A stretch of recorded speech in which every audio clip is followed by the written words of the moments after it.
Vamos a comenzar con Agustín Casarrós Cuadrado. Es licenciado en farmacia, diploma de estudios avanzados en microbiología y máster en biotecnología. Realizó el doctorado europeo en microbiología. Es miembro del grupo de investigación, infección e inmunidad del Departamento de Microbiología de la Facultad de Farmacia de la Universidad de Granada. Profesor de posgrado en la Universidad de Granada. Premio de investigación Ciencias de la Salud de la Caja Rural de Granada. Autor de diferentes artículos, libros y patentes biotecnológicas. Coordinador de 26 proyectos de investigación. Investigador en el Instituto Pasteur de París. Ha sido vicepresidente del Centro Tecnológico de Desarrollo de Alimentos Funcionales que preside la Universidad de Granada. Actualmente es también patrono secretario e investigador en la Fundación Andaluza de Biotecnología. Ahí lo dejo. Bueno, gracias.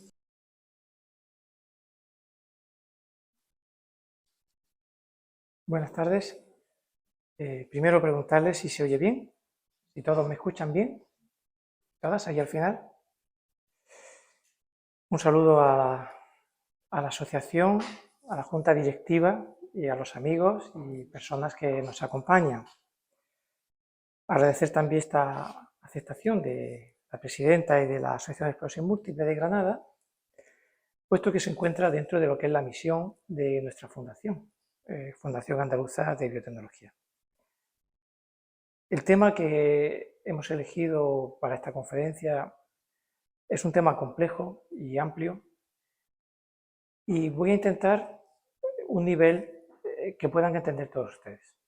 Entonces, las personas que más saben, les ruego un poco de paciencia, porque lo que pretendo es que cuando termine esta pequeña intervención de unos 25 minutos, pues todos ustedes hayan conocido algo nuevo, recordado algo, comprendido algo mejor y pueda llegar a todos ustedes. Por eso he bajado un nivel a lo que considero que sería el promedio de la asistencia.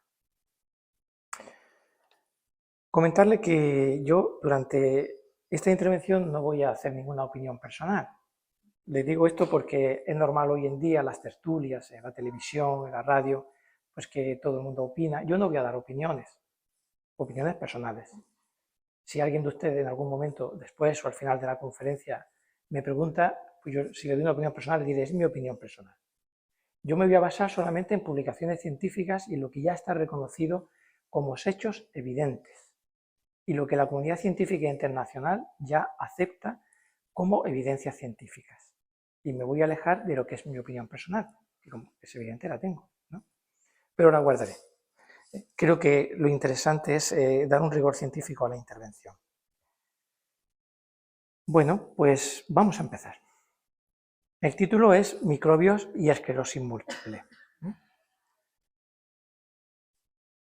Allí tenemos un microscopio muy antiguo, un microscopio de los que usaba Pasteur, lo que usaban Koch, a principios de 1800. Sin embargo, en estos 2 siglos que han transcurrido, ha habido un cambio importantísimo, un cambio relevante en lo que es la investigación en general y la investigación en el mundo microbiológico, que ya está estrechamente vinculado al mundo biotecnológico, como veremos más adelante. Y concretamente a una ciencia nueva, de nombre un tanto raro, que es la metagenómica. Y yo se lo voy a explicar y creo que todos lo vamos a entender más adelante. Es como un nuevo equipo, como un nuevo instrumento, no es un catalejo para ver el cielo, es un poco una serie de técnicas y de medios para ver los genes que hay en nuestras células y los genes que hay en los microbios, porque ellos también tienen sus genes, sin genes nada podría funcionar. Es el software, son las instrucciones de la máquina viviente, por muy pequeña que sea, necesita sus genes. Si es un virus será un número más pequeño, pero sin ello no se puede funcionar. Vale, pues la metagenómica nos va a acercar aquí a través de una serie de equipos, de instrumentos y de procesos. ¿Qué es lo que ha pasado con la metagenómica? Pues que nos ha abierto un universo que los microbiólogos desconocíamos. Los microbiólogos normalmente siempre hemos estado en los sótanos, ¿no? Junto con los de medicina nuclear y con los de rayos X, ¿no? Porque no contaminemos a nadie. Vayamos a que alguno de vuestros microbios nos contaminemos, estaba ahí en unos lugares oscuros y sombríos, pero estábamos en nuestro ambiente. Pero ahora, de pronto, la microbiología se ha puesto de moda. No como tal nombre de microbiología, pero sí habrán oído hablar de microbiota, microbioma, pues todo eso es microbiología, como vamos a ver ahora, y muy sencillo de entender. Pero sí nos ha abierto un universo genético y microbiano que aquel aparato primero de hace 2 siglos no nos permitió ver, aunque con aquel aparato se vio mucho, como veremos. Entonces, vamos a mirar durante esta conferencia como si fuera por la mirilla de una puerta. Yo en media hora no puedo hacer más. Vamos a mirar un poquito y vamos a ver un poquito, ¿no? de todo ese mundo microbiano y de toda esa mecánica que mueven los microbios y que no están allí, en el suelo ni en el aire solo, es que están en nuestro cuerpo. Y no están ahí solo como una ropa que uno se pone y se quita o cuando te lavas se van. No, hay una interacción. Y este es el gran descubrimiento, esa interacción de los microbios con nosotros, con nuestro cuerpo y con nuestra mente, con la salud y con la enfermedad. Aquel fue el microscopio más primitivo. Siglo XVII, 1600 y pico, este señor que se dedicaba a otras cosas, Leeuwenhoek, ya hacía esos dibujos. Lo que hace es la paciencia, la habilidad, la perseverancia. Y desde 1600 y pico de Leeuwenhoek, que el holandés, ya pasamos a los 2 grandes padres creadores de la microbiología, que son Louis Pasteur, el francés, y Robert Koch, en Alemania. ¿Vale? Louis Pasteur, que trabajaba con medios sólidos, medios líquidos, y Koch con medios sólidos. Fue la ayudante de cocina de Koch la que le dijo, si usted le pone algo que le dé solidez a esto, le preguntaba él, y la ayudante de cocina dice, pues hay unas gelatinas que usamos para hacer los dulces. Y con aquellos agares empezaron a hacer estos medios donde ya no solo crecían en medio líquido, sino que crecían en medio sólido. Lo que se veía en aquellos microscopios eran cosas como aquellas, que suelen ser lo que vemos también con nuestros microscopios ópticos actuales. ¿Vale? Entonces, aquí ya hay un cambio radical porque, sobre todo Pasteur ya nos dice que todo microbio viene de otro microbio, todo ser vivo viene de otro ser vivo, acaba con la teoría de la generación espontánea de la vida y sobre todo ellos asocian los microbios con las enfermedades. Porque hasta entonces no se sabía que la tuberculosis estaba producida por microbios, o el cólera, o la peste. Y eran enfermedades que arrasaban. Arrasaban. Y hasta aquí ellos hicieron un trabajo extraordinario, un trabajo de gigantes, y sobre ese trabajo se ha vivido 150 años. Hasta que entramos en una era nueva. Antes comentar un poco la bacteria, que es una cosa muy pequeña, que solo se puede ver al microscopio, como esos puntitos que hemos visto. Después de teñirla en color, porque son transparentes, algunas tienen como un rabito, como un latiguito con el que se mueven, unos pelitos, pero lo más importante de esto es el material genético, eso que se ve dentro, que es el ADN de la bacteria. ¿Vale? Estos serían imágenes de microscopía electrónica, por eso se ven en blanco y negro, ya se ven más grandes, y esto es lo que se vería en microscopía de fluorescencia o en microscopía óptica, después de teñir con unos colorantes para poder visualizarla o con unos fluorocromos. Aquí es cuando ya damos el salto. Entonces, una vez que se descubre el código genético, que se descubre el ADN, la estructura del ADN, la doble cadena, pues entonces ya vamos viendo una serie de secuencias que son aquellas que son un poquito el texto, la información que va contenida en el ADN en forma de 4 pares de bases, y esa información es el texto, el libro de la vida, que hace que la bacteria tenga funcionalidad, que el virus tenga funcionalidad, que pueda entrar en el cuerpo, que pueda quedarse en el cuerpo, que pueda interactuar con nuestro sistema inmunológico, que pueda ocasionar enfermedad o que sencillamente pues, sea un transeúnte que entra y sale. ¿Vale? Todo entonces se va a basar en aquello. Y la microbiología entonces pasa a esta gran revolución que es la revolución metagenómica. De aquí pasamos aquí. Esto sería un mapa genómico circular de una bacteria. Pues nosotros ya vamos a ver esos genes, porque en función de esos genes vamos a ver si la bacteria es virulenta, si es resistente a un antibiótico, si tiene una determinada toxina, todo va a venir determinado por los genes de ese microorganismo. Dejamos los microscopios de lado, bueno, nunca se dejan de lado del todo, pero empezamos a convertirnos más en una cosa nueva, más genética y más biotecnológica. Fíjense que el primer genoma, el primer ADN secuenciado de una bacteria se hizo en el año 1995, casi cuando se funda su asociación. Y fíjense en qué poco tiempo verán ahora los espectaculares avances que hemos dado.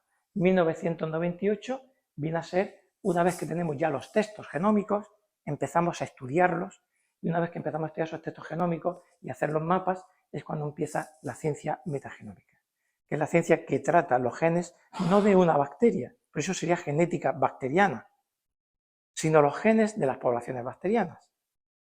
Este es otro concepto. El concepto clásico es que el cólera lo produce una bacteria, Vibrio cholera. Una. La tuberculosis, Mycobacterium tuberculosis, otra. La peste, Yersinia pestis, otra. Y se asocia una bacteria o un virus, ahora hablaremos después de los virus, no los quiero mezclar, con una enfermedad. La metagenómica lo que nos ha hecho ver es que había muchos más microbios de los que nosotros nos imaginábamos, que no se podían ver en el microscopio y que no se podían cultivar en estas plaquitas y en estos tubitos. Se les ponía su alimento, pero no crecen. El descubrimiento es que más del 99% de los microbios que existen en el ambiente y en los animales y en las personas no los podemos cultivar. No sabemos cultivarlos, pero sí sabemos que están ahí porque encontramos sus genes. Si todos ustedes dejaran cada uno su DNI en una silla y se fueran, nosotros por los DNIs podríamos saber mucho de ustedes. Pues son los genes bacterianos los que cuando los extraemos masivamente y los empezamos a ver como aquellos puntitos, cada puntito sería un microorganismo distinto, empezamos a ver qué microorganismos hay y empezamos a establecer relaciones entre ellos, sin necesidad de usar los microscopios. Todo por un análisis metagenómico, meta que va más allá, porque ya no tratamos con un microorganismo, tratamos con un montón de microorganismos, porque no nos lo vamos a encontrar aislados.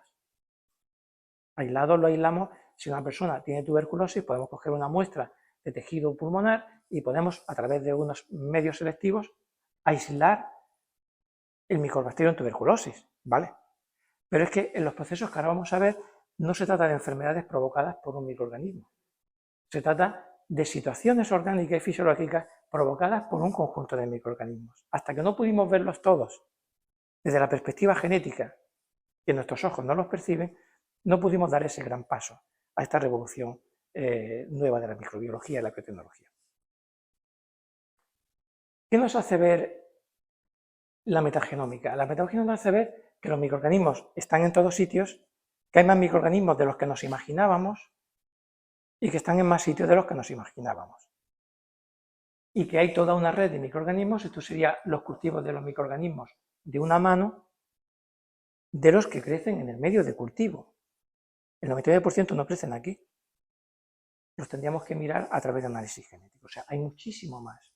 Por eso cuando nos damos una mano, nos damos un abrazo, tosemos, respiramos, hay una red de microorganismos que envuelve a todo el planeta. Fíjense que si cogemos una cucharilla de café de tierra, del suelo, ahí hay muchos más microorganismos que personas en la Tierra. Si estamos 8.000 millones, allí puede haber 10.000, 15.000, 20.000 millones. En lo que es una cucharita de tierra. Entonces, este mundo microbiano y cómo todo esto está interaccionando con nosotros es la nueva biotecnología genética, la biotecnología genómica. Entonces, inmediatamente los científicos de todo el mundo y las científicas se ponen a ver qué es lo que hay en cada sitio. Y vemos que el ser humano está colonizado por distintas bacterias en distintas zonas del cuerpo, y empiezan a ver qué es lo que hay en cada zona del cuerpo. La gran sorpresa viene en el intestino. El intestino grueso, sobre todo ya la parte del colon, es donde más bacterias hay. Allí tendríamos la gran masa bacteriana, que muchos le han dado en llamar como un órgano nuevo, un nuevo órgano, y el que está más estudiado, pero es el más complejo, ¿vale? Bueno, se podrían poner muchas diapositivas.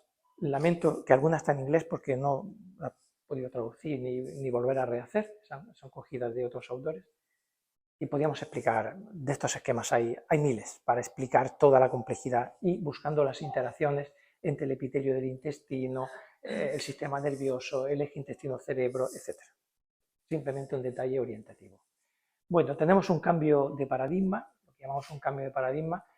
Encontramos que si esto fuera los genes humanos, hablaríamos de unos 30.000 genes, pero nosotros tendríamos 10 billones de células. Esto nadie lo ha contado, es una aproximación, pero por ahí andan los números. Sin embargo, por cada una célula tenemos 10 microbios en nuestro cuerpo, entonces estamos hablando de 100 billones. Y si tenemos 30.000 genes humanos, están hablando, y esto cambiará, de 600.000 genes bacterianos. Pues toda esa actividad genética, con todo lo que eso genera, está claro que tiene que tener una influencia sobre la salud y la enfermedad, sobre el envejecimiento, sobre la neurodegeneración. Solo que estamos en el comienzo de esas investigaciones. Aparece un nuevo concepto. Nosotros no tenemos por qué tener una infección para tener una alteración que se llama, lo dirán cada vez más, hablando una disbiosis. Usted tiene una disbiosis intestinal. ¿Y esto qué es? Pues que en el intestino tendría que haber unas determinadas poblaciones y un equilibrio, y ese equilibrio, como ven en el otro circulito, está alterado. ¿Produce eso fiebre? No. ¿No tenemos fiebre? Pues ya inmediatamente el clínico dice no hay infección. No hay infección, pero hay una alteración. Y esa alteración sí puede estar alterando la mucosa intestinal, la permeabilidad intestinal, puede estar haciendo otros daños. Bueno, pues se trabaja sobre esa disbiosis intestinal. ¿Podría afectar a la funcionalidad del cerebro? Bueno, pues hay muchos artículos, muchas publicaciones que ya hacen referencia a la producción de citoquinas proinflamatorias, metabolitos tóxicos, neuropéptidos, neurotransmisores, que alteran la modificación de la permeabilidad intestinal, todo esto que pasa a la sangre, en fin, todas esas bacterias están soltando una serie de desechos, de metabolitos que nosotros llamamos, y que tienen una actividad y una influencia sobre nuestro organismo. En concreto, hay una producción importantísima de neurotransmisores, de serotonina y dopamina, y de otros neuropéptidos que son producidos directamente por las bacterias. Y eso hace que también podamos disponer de más neurotransmisores en sangre y en nuestro cerebro, según el aporte que ellas hagan. Se ha investigado mucho desde la parte neuropsicológica y de la psicología, y sobre todo, claro, aquí tenemos que trabajar mucho con animales de experimentación, observando cómo alteraciones y cambios en los ratones de la microbiota pues producen cambios en el comportamiento del ratón, comportamiento de sus actividades psicológicas. Y también pues ya se van apuntando ciertos géneros, Coprococcus, Dialister, que pudieran estar relacionados con todo esto. Esto sí hay que tomarlo un poco entre comillas, porque estos artículos deben de ser también puestos a prueba por otros investigadores y confirmarlos, porque es que las conclusiones son demasiado fuertes para asumirlas tal. Pero son artículos en revistas de nivel, es decir, que si están mal hechos, los revisores los habrían rechazado. Esta es más o menos la dirección en la que vamos. Luego tenemos también otros estudios donde nos hablan de que estos microorganismos del intestino, sobre todo, actúan como reguladores epigenéticos sobre nuestro propio ADN. Entonces, una regulación epigenética que ya estaría a través de procesos también inflamatorios, concretamente por lo que nosotros llamamos el lipopolisacárido de la bacteria gram negativa, que es un agente inflamatorio muy potente y muy tóxico. Entonces, en la presencia de estas bacterias, de estos LPS que pueden pasar a la sangre, que pueden pasar a la circulación sistémica, también sería una clave importante. Concretamente ahora acabamos de llevar a un congreso una comunicación que han aceptado oral sobre cómo el LPS de la gram negativa está afectando a la inflamación en la endometriosis.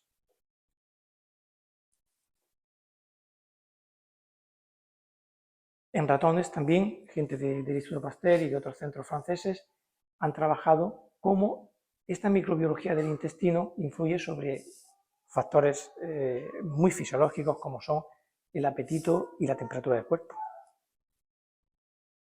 Y por último, por ir terminando esta parte, también la relación los que trabajan en hormonas, cómo esta microbiota intestinal interacciona con el comportamiento del animal, la atracción sexual, su apetito, su metabolismo, etcétera, etcétera.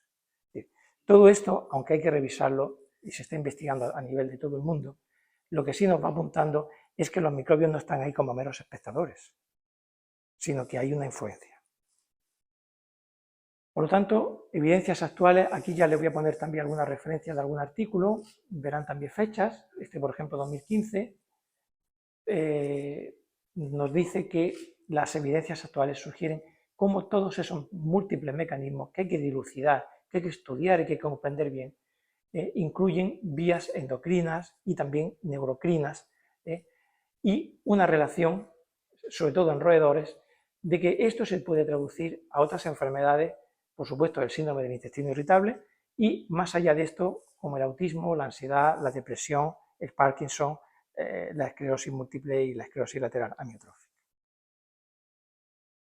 Y ahora pasamos a otro mundo. Dentro de todos estos microbios nos encontramos otra gente, otra población, que ya serían los virus. Aquí unos dibujitos de distintos tipos de virus, ¿vale? Y que vean allí en el microscopio electrónico hasta dónde llega, el microscopio luminoso, el light, hasta dónde llega. Estamos hablando dónde están los virus, dónde están las bacterias, las células animales y qué es lo que nosotros realmente podemos ver. Y la diferencia que hay, pues de lo que es el tamaño de un virus, que estamos entre 10 y 100 nanómetros, un nanómetro sería 10 elevado a menos 6 veces un milímetro, una millonésima de milímetro, y donde ya estarían pues, las bacterias y las células. Tenemos una diferencia enorme, y aunque son microbios, pero tenemos que distinguir muy bien virus y lo que son bacterias y por supuesto los hongos, ¿no? Entonces, ¿qué sucede también con los virus? Bueno, ahora los virus sí están de moda. ¿Por qué? Pues por el COVID. Pero se ha trabajado muy poco en virus. ¿Y por qué se trabaja poco en virus? Porque es caro. ¿Y por qué es complicado? Porque ya no los cultivas como los otros en la plaquita y tal. Ya el virus tienes que trabajar sobre un cultivo celular. El virus, si no está dentro de una célula, pues no se desarrolla, no se multiplica. Y ya los cultivos celulares y el trabajar con ratón o por ejemplo, con huevos de aves para cultivarlos, pues es un trabajo mucho más tedioso. Y por eso la virología, los que se dedican a la virología, siempre han sido un grupo mucho más pequeño que se ha dedicado a la bacteriología. Pero claro, cada vez va siendo más importante. Con esta diapositiva lo que sí quisiera que comprendieran muy bien, que cuando decimos el virus tal, no podemos decir esto. Esto lo podemos decir en una tertulia, ¿no? Se puede decir por la radio, pero no. Si allí empezara un primer virus y naciera el primero, este se va a ir modificando y mutando genéticamente y van a empezar a aparecer una serie de variantes. Muy diferentes, como muy diferentes somos todos nosotros, los de aquí. ¿Vale? Entonces, cuando hablamos de un virus, podemos meterle dentro de un género, coronavirus, herpesvirus, influenza virus, pero que dentro de eso hay diferencias enormes, enormes de uno a otro. Por eso uno puede cursar una enfermedad como una variante COVID suave, light, y otra muy agresiva. Y eso pasa con todos. Allí a la izquierda sería como también se van variando, van saliendo distintas variantes del virus de Epstein-Barr, del que luego les hablaré otro poco. Entonces, que nos quede muy claro que la variación genética en los virus es importante, en algunos más que en otros, según sean ADN o ARN, según sea el tipo de material genético, y que sí debemos de olvidar de que prácticamente no hay dos virus iguales, como entre nosotros no hay dos personas iguales.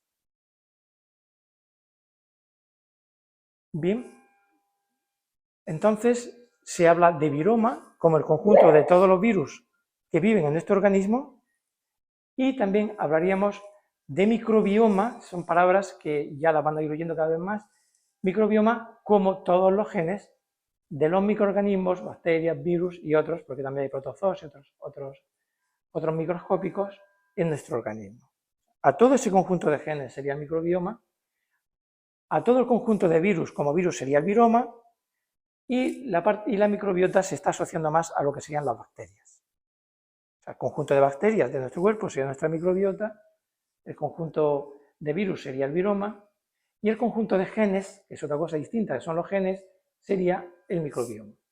Vale, la proporción de células, como lo he comentado antes, por cada célula humana, 10 bacterias, 100 virus. Esto es lo que hasta ahora se dice. Y, como hemos visto antes, también se está mapeando y viendo cómo estamos colonizados en distintas partes de nuestro cuerpo. Por fuera, se empieza por fuera, que es lo más accesible, y cada vez se va avanzando más hacia adentro. Se va avanzando más hacia adentro. Antes se pensaba que el útero era un lugar que no estaba colonizado prácticamente, ¿no es así? Más de 500 géneros bacterianos. O la próstata, por ejemplo. Y con esta diapositiva hace referencia también a que también se creía que cuando la mujer estaba embarazada y estaba allí su pequeño bebé, que eso también era estéril. No, no. O sea, donde busques se encuentra. Donde busques vas encontrando. Y cómo se produce una relación. Voy a ver si quito esto.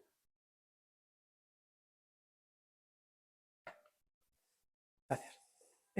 Una interacción de los microbios, pues que de alguna forma nos utilizan a nosotros, para ellos pasar de un sitio a otro, para moverse, para colonizar y, en definitiva, pues para su supervivencia. Bien, tenemos microorganismos y virus en el suelo, los tenemos en el agua, los tenemos en el aire, los tenemos en las mascotas, los tenemos en todos los ambientes, y toda esa recirculación se va produciendo la vida de ellos y la vida nuestra. Y también, volviendo al tema del COVID, que es el referente actual, pues cómo determinados virus que están en los animales en algún momento también pueden dar el salto al humano. Tienen que adaptarse para poder estar en nosotros. Sabemos ya que en torno al 30% de los cánceres tienen de origen vírico, son de origen viral, ahí solo he puesto unos poquitos. La historia del virus del papiloma, del cáncer de cuello de útero, los alemanes que lo investigaron dijeron, vamos, se reían de ellos y al final era una realidad. Ya se está viendo cada vez más, podríamos poner bastantes diapositivas, de la relación que hay entre virus y cáncer. Bueno, todo al final, nosotros no podemos vivir sin las bacterias y los virus, también los hay beneficiosos, y todo es un equilibrio. La cuestión es, ¿dónde está el equilibrio? Esto no es tan fácil como decir, la glucosa de una persona es normal hasta los 110. No. Aquí lo que no sabemos es dónde está el equilibrio. ¿Quiénes son los que sobran y quiénes son los que faltan? Y el siguiente paso será cómo modificamos ese equilibrio. Pero bueno, pasa como pasó con esos investigadores que puse antes de principios de 1800. Primero, ¿qué agente produjo la enfermedad? ¿Cómo cursa la enfermedad? ¿Cómo afecta? ¿Cómo hacemos una asepsia para no infectarnos? Y luego, ¿cómo la tratamos? O sea, la penicilina apareció prácticamente 120 años después.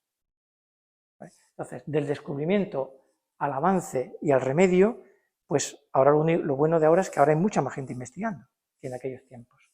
Vale, esta es nuestra frontera, es, digamos, la frontera metagenómica, donde estamos colonizando un nuevo espacio de investigación, unidos sobre todo a la genética fundamental y a la parte también microbiana.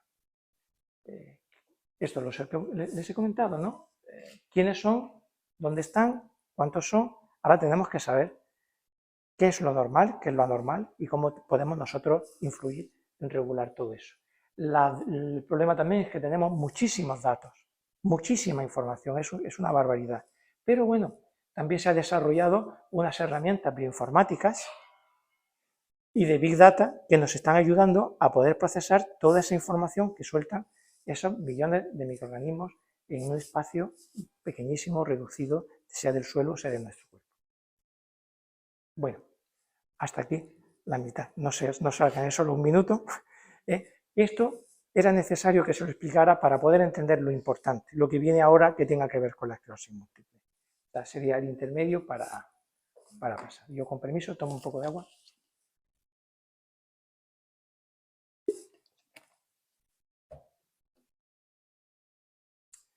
Bueno, ¿Qué relación pueden tener los microorganismos con la esclerosis múltiple? De los genes no les voy a hablar, porque ya hay una especialista en la sala, especialista importante, la doctora Fuencisla. Seguimos con la parte microbiana. Bueno, de la enfermedad tampoco les voy a hablar, de su complejidad, que saben ustedes más que nosotros y más que los médicos, ¿vale? Pero sí sabemos que no hay una respuesta clara, que sigue siendo una enfermedad al parecer multifactorial. Entonces, cuando yo empecé a interesarme por la esclerosis múltiple, dije, bueno, vamos a hacer lo que hacen todos los científicos, vamos a revisar publicaciones, qué es lo que hay de esto, ¿se está haciendo algo de esto? ¿Se está investigando? ¿Habrá mucha gente? ¿Habrá poca gente? ¿Dónde están? Bueno, siempre hacemos lo mismo, es las famosas revisiones bibliográficas o los metaanálisis, etc. Entonces, de una forma muy sencilla, esto lo he sacado hace 4 días, cuando preparaba la conferencia. Si nosotros en esta base de datos podemos buscar otra, esta es una importante, ponemos estos dos nombres en inglés, que son inglesas y americanas, y bueno, lenguaje inglés, fíjese que ya aparecen 263.237 publicaciones o referencias. O sea que de esclerosis múltiple hay mucha gente trabajando, ¿vale? Y publicando. Sin embargo, aquí tenemos también esta otra ficha en la que entramos en otra base de datos, en esta de PubMed, tenemos menos publicaciones. Es muy importante ver que no obstante siguen siendo más de 100.000. Esto está más afinada ya, está más afinada en cuanto a lo que es esclerosis múltiple. Y fíjense las publicaciones por años, y que es en los 10 últimos años donde ha habido un disparo tremendo. O sea que las publicaciones, es decir, la investigación que se traduce en publicaciones de referencia, son desde 1879 apenas había nada, y en los últimos 10 años ha pegado un tirón tremendo. Ahora ya ponemos ahora la palabra esclerosis múltiple y vamos a ver mundo microbiano que hay por aquí en relación con el microbiano. Y nos aparecen 17.723. No es un número tampoco despreciable, ¿vale? Si ponemos microbio, si empezamos, ya afinamos mucho más, porque es microbio. Entonces, 159 resultados. Aquí, ¿qué es lo que vemos? También vemos que se ha disparado la investigación de los microorganismos con la múltiple esclerosis en los últimos 10 años y que sigue creciendo. Hay una pequeña bajada, pero esto lo van a ver en otras diapositivas porque el tema del COVID ha hecho que se oriente mucha investigación hacia COVID y que se pare en otras áreas que han perdido fondos, recursos o un interés momentáneo. Si ahora ponemos microbioma, y por eso había explicado lo que era el microbioma, tenemos unos 700 resultados, con una caída en el 2022. Pero fíjense que del 2013-14, o sea, es un área donde se está trabajando mucho, y por eso le ponía estas diapositivas. Esto no se hagan referencia porque cuando pones esto en internet te aparece la primera publicación, en cada pantalla te aparecen 20, luego empiezas a mirar, no, céntrense allí y en el número. Si ahora ponemos microbiota, andamos más o menos igual. ¿Qué pasa? Que también la literatura se está utilizando muchas veces de forma indistinta microbiota y microbioma, y no debería ser así, ¿vale? Pero bueno, 600 resultados, ¿vale? Bueno, una pequeña revisión desde 2008 de investigadores de referencia, donde ya apuntan también a factores ambientales relacionados con la enfermedad, a factores de riesgo como pueden ser la deficiencia de vitamina D, el estrés, el tabaquismo, y ya, por ejemplo, en 2009 ya se habla de infecciones virales y bacterianas. Infecciones virales y bacterianas que pudieran tener, no ser la causa única, pero sí tener relación con la enfermedad, con el desarrollo, con la instauración o con la gravedad de la enfermedad, ¿vale? Y esta de 2014 pues ya habla de un efecto significativo sobre desencadenantes de esta enfermedad, evidencias experimentales, ¿vale? Importancia fundamental del microbioma, en este caso intestinal. Bueno, aparecen también distintas formas de cómo explicar todo esto sería un poquito todo lo que podía estar relacionado con la esclerosis múltiple, pues desde agentes químicos, dieta, estilo de vida, etcétera, etcétera. Y por supuesto, con los microbios. Seguimos con publicaciones ya muy recientes, ya del año 2022, esta concretamente de 30 de marzo de este año, ¿no? Por supuesto, trabajando en ratones porque no se ha podido, estos experimentos no se pueden hacer en humanos por cuestiones de bioética, y aunque todavía son prudentes, dicen que las evidencias todavía son escasas, pero no se rechazan que hay evidencias. Y evidencia es lo que anima a los investigadores e investigadoras a ir detrás de la pista, a seguir en esa pista, para seguir avanzando. ¿Vale? Entonces, también lo dicen, 30 de marzo, es decir, faltan estudios, todas poblaciones bacterianas, describir bien cómo es el papel en la patogenia de la enfermedad, las posibilidades terapéuticas que ofrece, etcétera, pero que no dicen que el camino es erróneo, sino dicen estamos en el camino, pero hay que seguir avanzando. ¿Vale? Y luego, bueno, pues estos animalillos que al final son los que tenemos que trabajar en una enfermedad muy compleja porque, como digo, pues son experimentos que no se pueden ni se deben hacer en humanos. ¿Vale? Algunas referencias de algunas revistas, como es esta, de las revistas más importantes a nivel mundial, donde muy pocos investigadores consiguen publicar, pero que ya cuando estas revistas aceptan estos artículos es porque son artículos muy bien investigados, con mucho peso, y donde se ve cómo las moléculas que derivan de los microbios del intestino tienen actividad inflamatoria cerebral o pueden tenerla, o pueden aumentar los procesos neurodegenerativos. ¿Vale? Esta publicación del mes de agosto de este año, donde acumula una serie de evidencias sobre los efectos sobre la función inmune y de las enfermedades neuroinflamatorias como es la esclerosis múltiple. Y todo muy relacionado con la microbiota del intestino. Porque la microbiota del intestino está muy pegado al sistema inmunológico nuestro, que todo el sistema inmunológico asociado, linfoide asociado a la mucosa. Entonces, claro, es normal que ahí sea un lugar muy especial para la investigación y para encontrar causas de los problemas. Esta es ya de agosto, ya estamos a 3 meses también de esta importante revista. Vuelven a decir que se requieren más estudios, mejor diseñados, pero que son necesarios realizarlos para desarrollar estrategias también terapéuticas. Porque a medida que podamos conocer las causas de la enfermedad, se podrá prevenir con mayor antelación, se podrá tratar desde más jóvenes. Bueno, es una cuestión de los próximos años, no voy a hacer caso a, queda muy poquito, de que estos próximos años y esos esfuerzos aportarán seguro terapias y avances muy novedosos.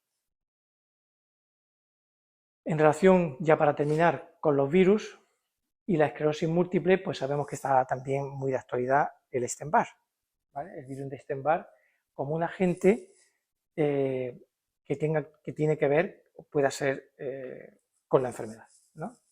Si ponemos virus de Epstein-Barr, o primero virus y esclerosis múltiple ya no pueden aparecer, 6.000 y pico resultados, ya ven allí también como en los últimos 10 años ha subido muchísimo.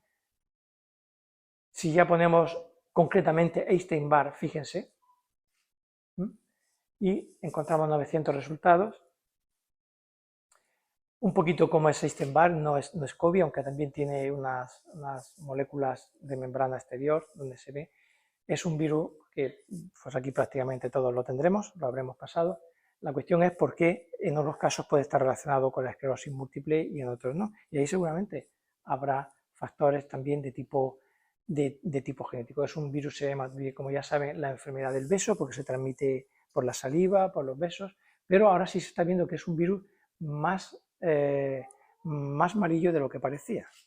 Cuando tiene usted una monoclorosis infecciosa, tiene usted un Epstein-Barr, un poquito de fiebre, un poquito se ha inflamado ganglios, adenopatías, pero ahora virus de Epstein-Barr, aquí hay unas fotografías electrónicas, de microscopía electrónica, es un virus que también pues esta sería su estructura, se está asociando a tumores, concretamente a todo esto.